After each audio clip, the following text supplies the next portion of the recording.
Mabuhay Pilipinas! Maligayang pagbabalik dito sa aking channel, pero kung bago ka lang, pasuyo ng like and subscribe. Salamat agad. Ngayong araw ng Sabado, February 3, 2024, patuloy po nating minomonitor ang lagay ng low pressure area na namataan malapit sa ating bansa. Sa ngayon, ang lokasyon nito ay nasa 305 km timog ng Zamboanga City. Ito po ay patuloy na nakakaapekto, particular na po dito sa Mindanao, na nakakaranas po ng pag-ulan-ulan. Minsan nga po talagang napakalakas na ulan at nung nakaraang araw pa po sila inuulan.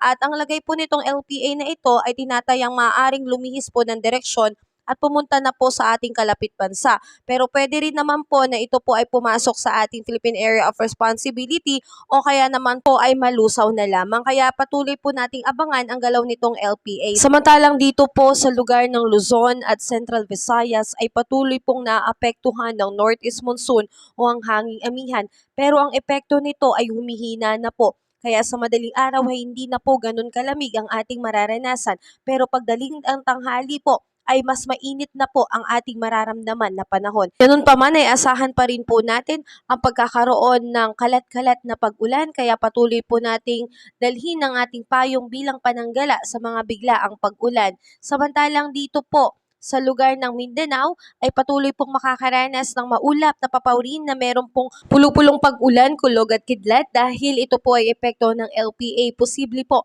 ang pagkakaroon ng flash flood at landslide dahil nga po nung nakaraan pa po inuulan ang ilang parte, lalo na dyan sa Mindanao. Samantalang dito po sa atin sa Cagayan Valley, Aurora at Quezon, patuloy po makakaranas ng maulap na papawirin at meron pong mahinang pag-ulan, dulot po yan ng hanging amihan. At dito rin po sa Ilocos Region, Cordillera, Administrative Region at ilang natitirang bahagi ng Central Luzon, patuloy pong makakaranas ng bahagyang maulap hanggang sa maulap na papawirin na meron pong isolated rains po o pag-ambon.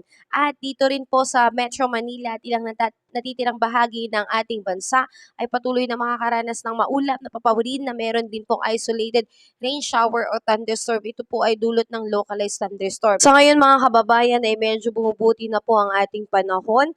Kaya naman wala na rin pong gale warning signal sa ating mga baybayin. Ligtas pong makakapalaot at makahuhuli ng isda ang ating mga kababayan dyan. Samantalang patuloy po tayo maging updated sa ulat panahon. Alamin po natin kung ano na po ang magiging kalagayan nitong LPA na malapit lamang po at nakakaapekto po sa ating panahon dito sa Pilipinas. Muli maraming salamat po at happy weekend. Keep safe po ang lahat.